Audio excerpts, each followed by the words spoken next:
you ever been playing a Brick Breaker at your local arcade and thought to yourself, man, I really wish there was a story accompanying this? Yes? No? Well, that's exactly what the guys at Lilymo Games, along with the help of Colin Moriarty, have come up with. Delivering a story of cosmic proportions and frantic brick-breaking gameplay, this fun, albeit rather short package delivers a game worth playing. Created by indie game dev Lilymo Games, Twin Breaker, a Sacred Symbols adventure, was released on March 24th, 2020. Built upon the success of Colin Moriarty and Chris Raygun Maldonado's popular PlayStation podcast, Sacred Symbols, the game follows the two on a quest into space to recover information being beamed through a wormhole. Their hope is that once through the other side, they will discover truths about what happened to their missing colony ships, which were sent from planet Earth by America, in hopes of finding a new planet to colonize in the wake of World War III. To tie the story into the gameplay of a traditional Brick Breaker, the 2 or sometimes 4 platforms are known as greetings and salutations respectively, a nod to Colin's now famous introduction at the beginning of each of his shows. These are then used in conjunction with their weapon, the Bouncer, to break apart the remnants of destroyed ships, or bricks. The science fiction tale that unfolds is familiar to those that I have heard before, but is also unique enough that I always wanted to complete the stage I was on so that I could get the next piece of story. The narrative is told mainly through communications between Chris and Colin's ships in between battle sequences, but the game is given context through a lengthy cutscene, if you will, when you first load up the game. This sets the tone nicely for the rest of the adventure, especially given that Moriarty's writing skills are stellar.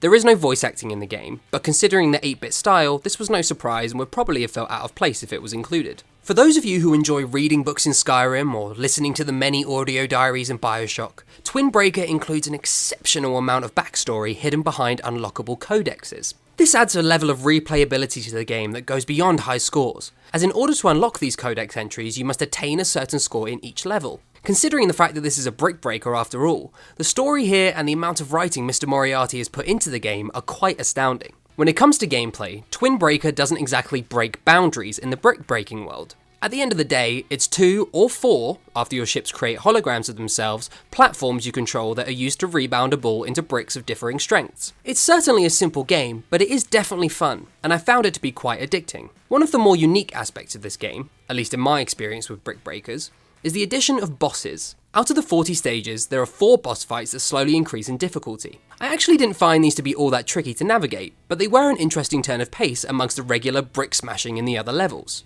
I actually finished the game in one sitting, and earned myself a nice little trophy for it, which isn't really much of a boast considering the game is 40 stages long, that equates to about 1.5 to 2 hours of gameplay, but it did keep me engaged with the way it plays. I think one of the reasons for this is that Twin Breaker is actually quite a tough game. I'm still yet to achieve S ranks on all the levels, and in order to, I think I might need to call on my wife to help me out by playing it co-op. If you're just looking to finish the levels to complete the story and be done with the game, then you won't have much trouble. But if you, like me, want to aim for that platinum trophy, then you're going to need to work pretty hard at perfecting your skills as you navigate New Game Plus and look to beat those high scores. The real negative aspect of the gameplay for me is that I found some of the levels to be a little bit obtuse and unnecessarily hard, especially when all I needed was to get one tiny little brick that was shoved right up in a corner with an insane angle. I also think the game does lack a little bit of variety, which even though it does include those boss battles, they are few and far between, and most of the other stages are really quite similar for the most part. But overall, I found the gameplay to be really enjoyable,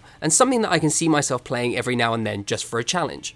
Sound-wise, I'd describe Twin Breaker as consistent. It doesn't really do anything special with its music or choice of sound effects, but it doesn't really do anything wrong either. The music is interesting and light-hearted for the most part, speeding up when you start to run out of time in a stage, and the sound effects for coins collected or bricks demolished are pretty standard 8-bit sounds. There were a few occasions where I found myself going crazy with the repetitive sound of the ball bouncing off the walls as I aimed for those last few bricks, but that's really to be expected with this sort of game, so it isn't something I'd really hold against it. Ultimately, Twin Breaker, a Sacred Symbols adventure, is exactly what it says on the tin, an enjoyable brick breaker with a story. The gameplay isn't going to win any awards, and the story itself, whilst entertaining, is quite simple. It does provoke some thought about how we as a human race could potentially be perceived by extraterrestrial beings and the price of space exploration, but all in all, the real meat of the story is hidden in the codexes of the game, which the majority of players probably won't ever read. At $10, this game is really worth buying. It's an entertaining way to spend a few hours, gives you a story to engage with as you play through the game, and has more than a few modes to keep you going once you complete the main story.